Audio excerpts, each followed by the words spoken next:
First, I'll start off by talking about the movement. So as you can see here, this is a default speed, but you can also increase the speed by pressing W. The ball will move much more quickly, or you can press S to decrease the speed and we can see the ball will barely travel. The way we're assuming that the speed is working is there's a player on the screen, even though they can't be seen. They are throwing the ball, so when the ball begins traveling, it's thrown from the arm and it's traveling at its max speed, so it decreases. So as now we're on Earth, rather than space, we can see that there are now friction forces being applied to decrease the speed. So here is the friction equation. As you can see, it takes into account the material that the ball is traveling on, and it takes into account whether there's an incline or a slope. So as the material remains constant throughout the ball's travel time and the field isn't on any particular incline or slope, we can take away a constant from the speed to decrease the speed over time. The way to best describe how the speed decreases is this graph.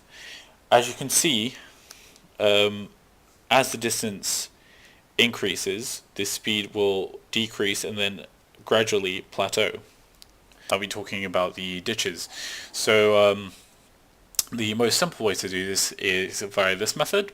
So you can see if the X position is either too high or too low, this stops it. Or if the ball has gone too far, this is the Z position, which gets capped. So let me just demonstrate that. As you can see, it's stopped right near the pavement. If it was to actually be a pavement, we expect the ball to bounce back. However, I haven't textured it the way I wanted it. The texture is supposed to be sandpit almost. So sand will almost immediately stop the ball from moving. And we can also see we can go up and down and the ball will stop. Now we'll be talking about the collisions. So before we collide these two balls together, we have to talk about what type of collision that is going to occur. So as we're trying to simulate the real world, the collision that will occur is inelastic collision. So in an inelastic collision, energy is lost to other forces. So when the ball hits together, it will generate some heat and it will generate some sound. So we can take away a small constant from the speed of the jack when the other ball hits it. So we have to talk also about this equation here, which is the momentum equation, which is momentum equals mass times velocity. So what we can expect when the ball hits the jack is that the jack will have the ball's mass times velocity, and the ball will actually have the mass times velocity of the jack, which will be null. So we throw the ball, you can see that a small collision occurs, and the reason the jack takes the speed of the ball is because of the laws of physics. So we're thinking about the conservation of energy. I'll now be talking about my implementation of forehand and backhand. So the player can choose whether they do a forehand throw or a backhand throw by the rotation. If they turn this way, they'll do a forehand throw. If they do this way, it will be a backhand throw. So you can see the effect that this has on the ball. And if we do it in the opposite direction. So the way this works is best illustrated by this graph.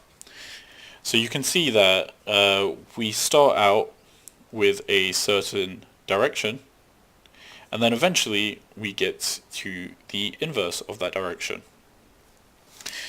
First of all, something to take into account is that the rotation on the ball has to be set so it goes from 0 to, in my instance, to 0 to 6. Otherwise it will keep going infinitely one direction or the negative direction. So this is what we expect to do if we took a value over time away from it in the update. However, this isn't how lawn balls work. They are the ball bias is based on the speed. So the higher the speed, the less the ball bias. So when we first throw the ball, it actually looks more like this.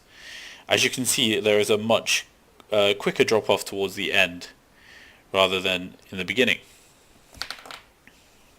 I'll now be talking some more about collisions.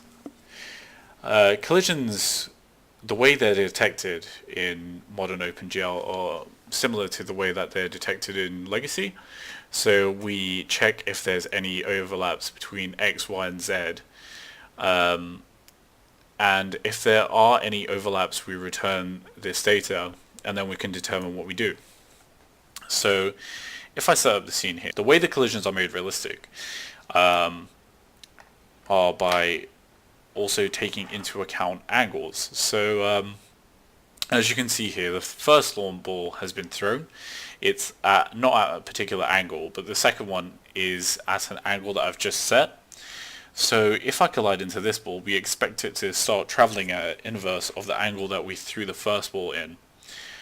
So we throw the ball, and we can see that it continues traveling. So the ball still has a bias to it. That is why it's turning in a particular way and rotating. I'll now be talking about my additional physics feature. So my additional physics feature is wind. Wind is also based off the weight. So the best way to show this is by turning the ball to a slight angle and then throwing it. If we do the same and then increase the wind speed, you can see that it will turn much more quickly. This is because these balls are relatively light. Now if we use a standard ball, we can see the difference here. And now the next ball is significantly heavier, and we turn it at the same angle we turn the other one. You can see that there's much less of a bias because the ball is much heavier. So the equation we have to take into account when we've done this, this is the equation I've been using. The ball bias equals the weight divided by 10,000, or this can be delta time depending on the computer. And then you take that away from the ball bias, what it's usually set to, and that will allow you to determine the bias and the wind based on the ball's size. Okay, to summarize the whole video, there are collisions that are working. Multiple collisions collide realistically. You can choose the ball speeds. You can collide with the ditch. You can choose between forehand and backhand. And there's the additional physics feature, which is the wind, which impacts based on the ball weight, and it changes the ball bias. So thank you for watching.